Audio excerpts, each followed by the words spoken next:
Dans la téléportation, on vous montre comment quelqu'un il est là, après un moment il disparaît, il apparaît dans une autre ville ou bien dans un autre pays. D'autres vont dire que ce sont des science-fiction. C'est la fiction, c'est une imagination, c'est pas possible. Donc, il y a beaucoup de physiciens, beaucoup de scientifiques, mathématiciens. Bon, bref, dans tous les domaines, chacun parle de ça, de la téléportation. Vous avez souvent entendu parler d'un personnage qui est déjà mort, connu sous le nom de Albert Einstein. Albert Einstein, quand on parle de la théorie de la relativité. La théorie de la relativité, beaucoup ne savent pas c'est quoi. Et certains scientifiques vont se réveiller maintenant, ils vont dire, ah non, à l'époque, Albert Einstein, il parlait de la relativité, il ne sait pas ce qu'il disait.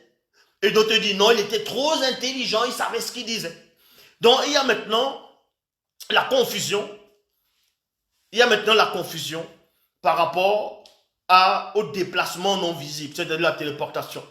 Et on vous dit ici là que dans les scénarios de science-fiction, la téléportation permet des déplacements instantanés et viole donc la limite de vitesse imposée par la théorie de la relativité d'Albert Einstein, qui stipule que rien ne peut voyager plus vite que la lumière. Il y a virgule. Mais maintenant, Albert Einstein avait raison. Je le dis ici, d'une part. Et d'un autre côté, il n'avait pas raison. Pourquoi? En gros, si vous voulez savoir, pour voyager, en gros, pour se téléporter, il ne faut pas dépendre de la lumière. Je sais que ça va constiper beaucoup de personnes actuellement. Vous allez comprendre qu'il n'y a qu'un seul scientifique. C'est celui qui est en face de vous. Bon, pour se téléporter, il ne faut pas dépendre de la lumière. Une fois que vous dépendez de la lumière, vous ne pouvez pas vous téléporter. C'est pour ça que Albert Einstein, dans sa théorie de la relativité, il avait expliqué que personne ne peut aller plus vite que la lumière. Il avait compris ça. Que si tu vas plus vite que la lumière, là par contre, tu peux faire un bond. Tu peux faire un bond. Maintenant, il y a des gens qui disent, non, la théorie d'Einstein, la relativité d'Einstein, qui dit que rien ne peut voyager plus vite que la lumière. Ils vont maintenant aller dans les laboratoires, prendre et essayer de prendre des particules pour que en gros, par rapport dans ce qu'ils essaient d'expliquer par rapport au scientifique, le neutron, pour que ça puisse, comme dans les micro-ondes, aller, ils appellent ça la téléportation. Ce n'est pas une téléportation, ça fait toujours partie des lumières. On va vous expliquer ces choses. Je répète, personne physiquement ne pourra se téléporter, ni voyager dans le temps. Si vous dépendez, on va vous expliquer ces choses. Pourquoi? On va vous expliquer. Déjà, pour voyager dans le temps, pour rentrer dans le passé, écoutez très attentivement. Écoutez très attentivement. Vous allez voir les films comme sur Netflix, on parle de Flash. On va parler de Flash. Ils disent que c'est l'homme le plus rapide du monde, la série Flash. Et on vous apprend là que Flash, il fait des bonds. Il veut sauver sa mère contre, en gros, contre son côté négatif. En gros, l'autre sorte de Flash mais jaune qui avait tué sa mère dans le passé, quand lui il était jeune. Donc il n'a pas pu sauver sa mère. Maintenant, quand il est conscient qu'il est Flash, il veut rentrer dans le passé. C'est pour ça que, écoutez attentivement, ils ont un peu compris quelque chose. C'est-à-dire que quand Flash court dans le dessin animé ou bien ou bien les séries ou les films, quand le personnage Flash il court, vous voyez, il y a les éclairs. Ce sont des lumières. Vous voyez? On essaie de faire croire que Flash va aller plus vite que la lumière. Parce que quand vous allez plus vite que la lumière, bah, là vous faites un bond. Vous pouvez vous téléporter si vous allez plus vite que la lumière. C'est pour ça que dans la théorie de la relativité d'Albert Einstein, il dit que personne ne peut aller plus vite que la lumière. Parce que si tu vas plus vite que la lumière, tu pourras te téléporter. Mais vu que personne n'a le visible physique, ne peut aller plus vite que la lumière. Parce que l'homme dépend de la lumière. Et eux aussi, ils ont compris, dans les science-fiction, que pour pouvoir te téléporter à un endroit, il faut que tu voies où tu te téléportes. Et voir, tu arrives à voir des choses comment? C'est par la lumière. Parce que tu dépends de la lumière. C'est comme, on va prendre l'exemple. On va prendre l'exemple tout simple. Pour rentrer dans le temps, dans le passé, physiquement, parce qu'ils vont vous parler des machines, les machines à voyager dans le temps. Quelle machine à voyager? Mais ça n'a même pas de sens. Quelle machine qui voyage dans le temps? Quelle machine qui voyage dans le temps? Quelle machine qui voyage dans le temps? C'est ce que j'ai essayé de montrer dans un film de Superman. Il y a un film de Superman où c'était Superman, soit c'est le 2, soit c'est le 1, bref. On vous dit que dans le film de Superman, il y a un moment, c'est qu'on appelle Lois Lane, elle est morte. Et Superman ne pouvait pas accepter ça. Dans le personnage de Superman, il ne pouvait pas accepter ça, que Lois soit morte. Écoutez maintenant le délire. Pour montrer que même ceux qui font l'étude de Hollywood, ils ne sont même pas intelligents. Ils pensent qu'ils sont intelligents, mais leur intelligence s'arrête où les petits enfants initiés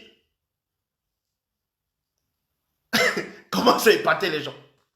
Donc, dans ce film de Superman, quand Lois Lane est morte, Superman voulait ressusciter Lois Lane. Maintenant, il a trouvé une idée. Il a dit pour ressusciter Lois Lane, il faut qu'il rentre dans le passé. Et maintenant, l'hologramme ou bien le message enregistré de son père lui dit « Tu ne peux intervenir dans le cours des événements humains. » Maintenant, ce que Superman il va faire, il sort de la Terre parce qu'on voit dans le film que la Terre tourne. Vous voyez, quand la Terre tourne, donc ça avance et c'est le temps. Vous voyez, au fur et à mesure que la Terre tourne. Et maintenant, Superman va dans l'espace.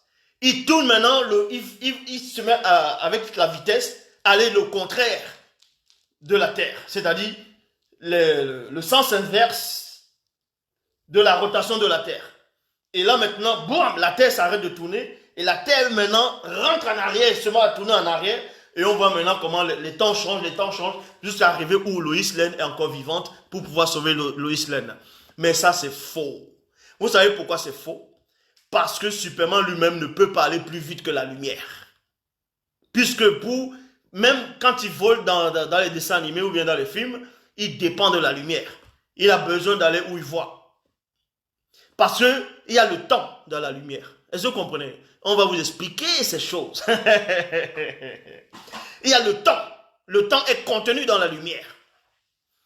Donc, ils auraient pu au moins faire en sorte que Superman tourne autour du soleil et des astres. Et que ça tourne, là on aurait pu dire, ah oui, ils sont quand même intelligents. Parce que je vous ai déjà expliqué que la Lune, c'est une horloge cosmique. La Lune, c'est une horloge cosmique. Le Soleil, les astres, les étoiles, sont là pour marquer les époques, le temps. Donc si tu maîtrises l'horloge cosmique, si tu ne dépends pas de ça, tu voyages dans le temps. Donc, ça veut dire quoi? Ça veut dire que quand vous êtes né, déjà, vous dépendez du temps. Vous dépendez de la lumière. Quand vous voyez le dessin animé Raon, ce qu'on appelle Raon, bon, certains n'ont pas connu, mais certains ont connu le dessin animé Raon. Dans le générique, c'est Raon, le fils des as farouches, tout ça. On vous dit plus vite que le vent. Vous voyez, on voit Raon, il est en train de courir, on dit il court plus vite que le vent. Mais ça n'a même pas de sens. Comment tu peux courir plus vite que le vent? Vu que le vent est toujours là. Puisque quand il court, ses cheveux sont là derrière, sont en train de flotter comme ça, là on dit qu'il court plus vite que le vent. Mais c'est le vent, quand le vent est devant lui, le vent est en train de pousser. Et beaucoup de gens vont accepter, vont se mettre à chanter. Tu ne peux pas courir plus que le vent. Et on vous dit que Lucky Luke est plus rapide que son ombre. Depuis quand il est plus rapide que son ombre? Mais bon, donc vous comprenez ici tu peux parler plus vite que la lumière. Et Albert Einstein, dans la théorie de la relativité, il avait compris aussi que personne dans le visible ne peut aller plus vite que la lumière. Donc, ce que veut dire, c'est quoi? Quand vous êtes né, on va vous expliquer comment s'opère la téléportation. Mais avant ça, quand vous êtes né, écoutez attentivement, quand vous êtes né, vous êtes déjà soumis au temps.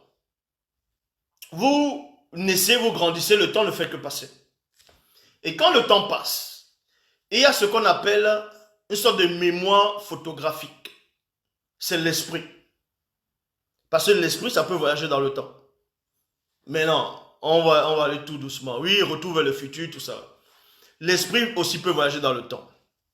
Donc, il y a ce qu'on appelle la mémoire photographique. Ça veut dire, vous étiez enfant, vous avez grandi. Vous avez grandi, vous êtes adulte, et vous vous remémorez de votre passé. Ça ne veut pas dire qu'en se remémorant du passé, que vous êtes forcément rentré dans le passé, que ce soit astralement ou spirituellement ou mentalement. Non, c'est que pendant que vous êtes en train de grandir, il y a ce qu'on appelle une sorte de mémoire photographique. Donc, votre esprit enregistre, c'est comme un ordinateur, ça enregistre le temps au fur et à mesure. Ça enregistre, ce sont des images. Donc, vous pensez quand vous étiez petit, vous voyez comment vous étiez petit. Parce que votre esprit a déjà enregistré ça. Mais comment maintenant vous allez faire physiquement pour aller vous retrouver vous-même étant petit dans le passé? Vous allez passer par quel chemin? C'est quel chemin vous allez emprunter? Vous allez emprunter quel chemin? Ils vont vous dire non, il faut croiser, en gros, il faut ouvrir une brèche. Il faut ouvrir une brèche donc pour fusionner les temps. Et en ouvrant une brèche, ils appellent ça un couloir, le couloir du temps. Où tout est en deux autres. En gros, là maintenant, tu peux prendre un raccourci dans le temps et boum, tu vas te retrouver étant petit là-bas. Ça, c'est faux. Vu que tu dépends toujours de la lumière. Donc, en gros, ça veut dire quoi? Plus le temps passe, la lumière aussi avance. Est-ce que vous comprenez? La lumière d'aujourd'hui sera différente de la lumière de demain. Personne ne vous a jamais expliqué ça.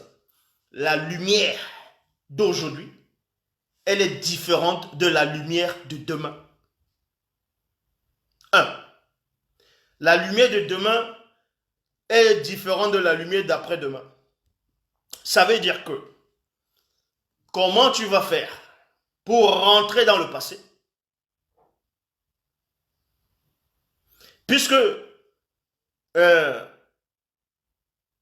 c'est comme les rayons du soleil. Le soleil se trouve dans l'espace, dans l'univers. Et quand les rayons du soleil viennent, ça vous frappe là.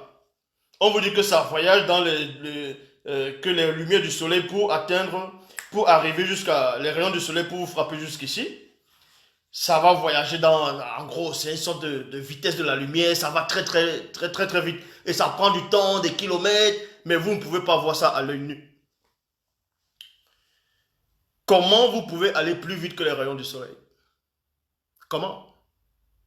Le soleil même, non, le soleil même ne peut pas éclairer l'univers.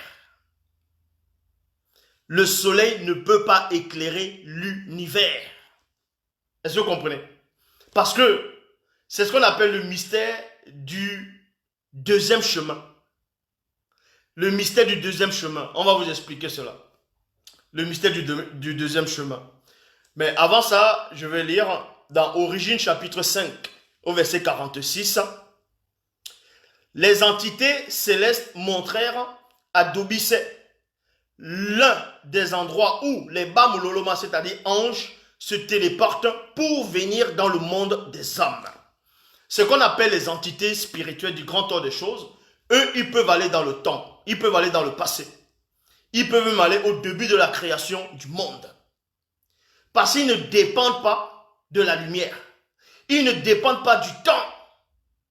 Ils ne dépendent pas du passé. Ils ne dépendent pas du présent. Ils ne dépendent pas du futur. Ils sont au-delà du temps et de l'espace. C'est pour ça qu'ils peuvent voyager dans l'espace-temps. Ils peuvent aller dans toute forme et sorte de temps. C'est pour ça que quand une entité t'apparaît, elle vient dans le passé qui est ton présent. Mais elle ne vient pas du futur. Parce que le temps n'est pas au-dessus d'elle. Donc dans Ézéchiel, chapitre 7, au verset 14, dans la Bible, il est dit, et les béboutés mundi, c'est-à-dire les chérubins, allaient et revenaient, virgule, à la vitesse surpassant la vitesse de la lumière du visible. Ça veut dire quoi? Ce qu'on appelle les anges, les archanges, tout ça là, ils ne dépendent pas de la lumière. Mais ce sont des lumières vivantes, ce sont des énergies vivantes. Ce qu'on appelle les esprits supérieurs, dont les entités du grand tour des choses, ne dépendent pas de la lumière. Elles n'ont même pas besoin de la lumière pour voir. Comment quelqu'un va se déplacer dans l'obscurité? Comment tu vas te déplacer dans l'obscurité sidérale? Tu ne peux pas. L'obscurité où tu ne vois pas. Tu ne peux pas. Tu ne peux pas. Dans le soleil, vous arrivez à voir le soleil, pourquoi? Parce que vous êtes sur la terre. Déjà un. Vous êtes sur la terre. Déjà un, vous êtes sur la terre. Il y a des endroits où on va vous placer dans l'univers. Vous n'allez même pas pouvoir voir le soleil, la terre ni les étoiles. Parce que ça va être obscur. Vous êtes dans l'obscurité, dans des confins de l'univers, dans des endroits, dans l'univers. On vous place là. Vous, même votre main, vous ne vous voyez pas. Vous ne voyez pas votre main. Vous ne vous voyez pas. Ni le soleil, rien. Parce que les rayons du soleil ne peuvent même pas pénétrer cette noirceur-là. Donc vous êtes bloqué. Donc le temps là s'arrête pour vous. Le temps s'arrête pour vous. Le temps existe parce que la lumière est là. Donc, pour rentrer dans le passé, il ne faut pas dépendre de la lumière. Je répète. Dans Apocalypse chapitre 12 au verset 15, dans la Bible, il est dit, ce formidable combat spirituel se déroulait au-delà de la vitesse de la lumière. Au-delà de la vitesse de la lumière. C'est-à-dire que quand ce qu'on appelle le combat spirituel dans Apocalypse 12, par rapport à l'archange, Satan, tout ça, les Bamuloloma, quand les batailles spirituelles, en gros, le combat qui menait, c'était au-delà de la vitesse de la lumière. Ils n'ont pas besoin de la lumière pour voir. Ils n'ont pas besoin de la lumière pour se rendre dans un endroit. Et parce qu'ils sont au-dessus du temps. C'est pour ça qu'il est dit dans Koudoumane, dans Koudoumane, chapitre 59, au verset 22, 8 jours après, 8 jours après, 8 jours après, écoutez attentivement, 8 jours après, les apôtres de Djokisabé étaient de nouveau dans la maison et Diwasa se trouva avec eux. Il y a point. Djokisabé vint. Les portes étaient fermées. Virgule, se présenta au milieu d'eux et dit, la paix soit avec vous. Donc là, il s'est téléporté. Parce que là, c'était après sa résurrection. Donc, Djokisabé, qui est le vrai Christ, après sa résurrection, il allait dans plusieurs endroits en même temps. Donc, la porte est fermée, pop, il entre. Il pouvait entrer. La porte est fermée, mais il entre. Il entre quand même. Parce que il était déjà devenu un esprit. Mais, c'est-à-dire la nature angélique. Mais il pouvait toujours prendre l'apparence d'un corps physique et même manger. Mais il avait déjà ressuscité. Donc, il ne dépendait plus du temps des hommes. De même que le soleil va éclairer ici. Les rayons du soleil vont éclairer sur la terre parce que la terre, c'est une boule de lumière en même temps. La terre a sa propre lumière. N'écoutez pas ce que les scientifiques vous racontent, que c'est le soleil qui fait éclairer la terre, c'est le soleil qui fait éclairer la lune, que la lune n'a pas sa propre lumière. Ça, c'est faux. Si c'est le soleil qui faisait éclairer, qui donnait la clarté à la lune, vous allez voir comment les scientifiques, là, ils ne sont même pas intelligents. Si le soleil faisait éclairer la lune, expliquez-moi alors le phénomène de l'éclipse. Expliquez-moi le phénomène de l'éclipse. Ça veut dire quoi? On va prendre, un exemple ici. Admettons que là, c'est le soleil. Et ça, c'est la lune. Et que là, ça frappe là, et ça brille. Ça brille parce que ça frappe sur lui. Mais l'éclipse, quand l'éclipse se produit, ça veut dire, ça se croise comme ça là. Et là, quand tu es de l'autre côté, tu n'arrives plus à voir le soleil. Ça veut dire, la lune prend le pouvoir sur le soleil. Bon, quand il dit le pouvoir, l'éclipse c'est noir. Donc, tu ne vois même plus la lune, tu ne vois même plus le soleil, tu vois juste quelque chose de noir. Vous voyez? Mais avec une petite lumière quand même. C'est ce qu'on appelle le mystère des conducteurs. Quand vous êtes en voiture, vous allumez les feux de route et l'autre allume les feux de route. Blah, quand vous vous croisez, il y a quoi? Quand tu es en train de conduire, tu allumes tes feux de route. Et l'autre en face, il allume aussi les feux de route quand vous êtes dans l'obscurité. Il se passe quoi? Ça va vous éblouir. Tu es obligé, vous allez, il y aura la collision. Donc, ça voudrait dire que si le soleil éclairait la lune, et que ce qu'on appelle l'éclipse, et que ça se croise en même temps, la lune devait encore être plus brillante que ça. Vu que la lune est éloignée du soleil, et le soleil fait éclairer la lune selon ce que les Mongols scientifiques vous racontent. Mais quelque chose qui te fait éclairer, étant de loin, si la chose s'approche de toi, mais tu vas encore plus éclairer, et non, parce que la lune a sa propre lumière, le soleil a sa propre lumière, et quand les lumières se croisent, bram, ça s'annule. C'est l'obscurité. Est-ce que vous comprenez? Donc, ça veut dire que les jours qui passent, écoutez attentivement, on va dire lundi, c'est un jour. Mardi, c'est un autre jour. Lundi, c'est un jour. Mardi, c'est un autre jour. Donc, lundi est le grand frère de mardi. Parce que quand on dit, même dans la Genèse, le premier jour, le deuxième jour, le troisième jour, le quatrième, le cinquième, le sixième, le septième jour. Le septième jour ne sera pas égal au premier jour. Parce que le premier jour a vu des choses. A vécu des choses que le septième jour n'a pas vécu. Donc, le fait que on te prend, on te met dans la création est déjà finie, on te met dans la création. Mais comment tu vas te déplacer avec ton corps physique pour rentrer dans le passé, dans le temps? Tu ne peux pas. Ça s'appelle le droit d'aînesse. Parce que ton corps n'est pas plus grand que le jour qui t'a enfanté. Ton corps n'est pas plus grand que ta conscience n'est même pas plus grande que le jour qui te précédait lors de ta naissance. Donc vous comprenez par là que les scientifiques ne savent rien. Le soleil, les étoiles et la lune sont là pour régler le temps. Sont là pour régler le temps. Vous ne pouvez pas vouloir voyager dans le passé ou bien vous téléporter en dépendant du soleil, en dépendant de la lune, à moins que vous modifiez les lois du soleil, de la lune, des étoiles. Et vous entrez complètement dans l'obscurité.